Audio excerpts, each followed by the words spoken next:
লুৰিণজ্যোতিকালে অভিযোগ এটা আনিছে যে আপুনি 1.5 লাখ কোটি টকা লোনত লৈ আছে হে ভগৱান এই লোনটোতো মানে তেওঁক বহুতবাৰ বিধানসভাত বুজাই দিয়া হ'ল যে লোন কেতিয়া লয় কেনেকৈ লয় একেটা কথাকে বাৰে বাৰে কিমান বুজাই থাকিব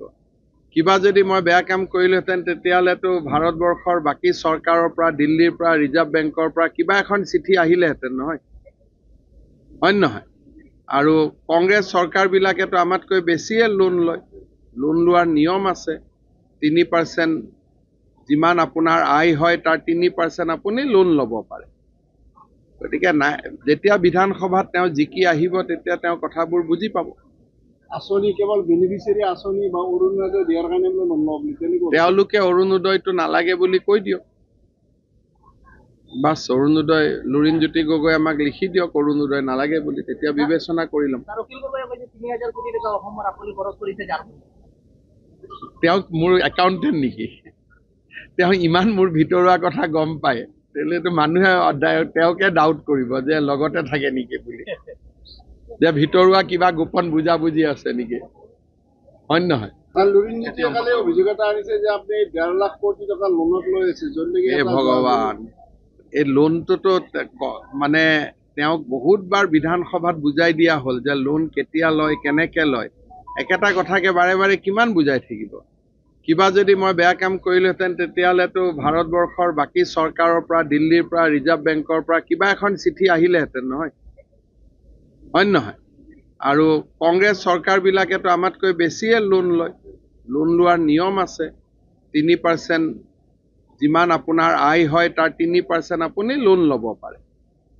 গতিকে নাই যেতিয়া বিধানসভাত তেওঁ জিকি আহিব তেতিয়া তেওঁ কথাবোৰ বুজি পাব আঁচনি কেৱল বেনিফিচিয়াৰী আঁচনি বা অৰুণোদয় দিয়াৰ কাৰণে লোন নলওঁ বুলি তেওঁলোকে অৰুণোদয়টো নালাগে বুলি কৈ দিয়ক বাছ অৰুণোদয় লুৰিণজ্যোতি গগৈ আমাক লিখি দিয়ক অৰুণোদয় নালাগে বুলি তেতিয়া বিবেচনা কৰি ল'ম তেওঁক মোৰ একাউণ্টেণ্ট নেকি তেওঁ ইমান মোৰ ভিতৰুৱা কথা গম পায় তেতিয়াহ'লেতো মানুহে তেওঁকে ডাউট কৰিব যে লগতে থাকে নেকি বুলি যে ভিতৰুৱা কিবা গোপন বুজাবুজি আছে নেকি হয় নহয় লুৰিণজ্যোতিকালে অভিযোগ এটা আনিছে যে আপুনি 1.5 লাখ কোটি টকা লোনত লৈ আছে হে ভগৱান এই লোনটোতো মানে তেওঁক বহুতবাৰ বিধানসভাত বুজাই দিয়া হ'ল যে লোন কেতিয়া লয় কেনেকৈ লয় একেটা কথাকে বাৰে বাৰে কিমান বুজাই থাকিব কিবা যদি মই বেয়া কাম কৰিলোহেঁতেন তেতিয়াহ'লেতো ভাৰতবৰ্ষৰ বাকী চৰকাৰৰ পৰা দিল্লীৰ পৰা ৰিজাৰ্ভ বেংকৰ পৰা কিবা এখন চিঠি আহিলেহেঁতেন নহয় হয় নহয় আৰু কংগ্ৰেছ চৰকাৰবিলাকেতো আমাতকৈ বেছিয়ে লোন লয় লোন লোৱাৰ নিয়ম আছে 3% যিমান আপোনাৰ আয় হয় তাৰ 3% আপুনি লোন ল'ব পাৰে গতিকে নাই যেতিয়া বিধানসভাত তেওঁ জিকি আহিব তেতিয়া তেওঁ কথাবোৰ বুজি পাব আঁচনি কেৱল বেনিফিচিয়াৰী আঁচনি বা অৰুণোদয় দিয়াৰ কাৰণে লোন নলওঁ বুলি তেওঁলোকে অৰুণোদয়টো নালাগে বুলি কৈ দিয়ক বাছ অৰুণোদয় লুৰিণজ্যোতি গগৈ আমাক লিখি দিয়ক অৰুণোদয় নালাগে বুলি তেতিয়া বিবেচনা কৰি ল'ম তেওঁক মোৰ একাউণ্টেণ্ট নেকি তেওঁ ইমান মোৰ ভিতৰুৱা কথা গম পায় তেতিয়াহ'লেতো মানুহে তেওঁকে ডাউট কৰিব যে লগতে থাকে নেকি বুলি